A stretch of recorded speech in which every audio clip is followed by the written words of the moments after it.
आज उद्या कोकण आणि मध्य महाराष्ट्रामध्ये अतिवृष्टीचा अलर्ट।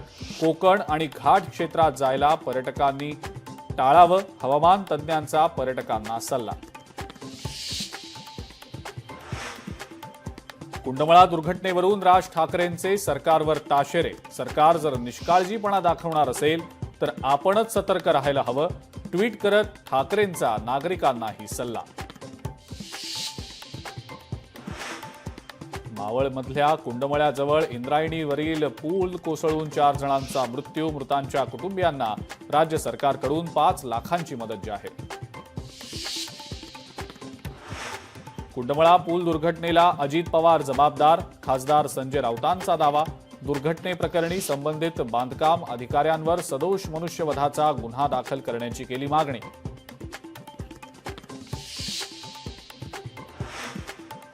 कोल्हापूर जिल्ह्यातील 7 बंधारे पाण्याखाली। भोगवती, पंचगंगा आणि कुंभी नदी काठावरील गावांना सतर्कतेचा इशारा। आणि पंतप्रधान नरेंद्र मोदींचा सायप्रसच्या सर्वोच्च नागरी पुरस्कारानं सन्मान। सायप्रसच्या राष्ट्राध्यक्षांकडनं मोदींना पुरस्कारानं गौरव।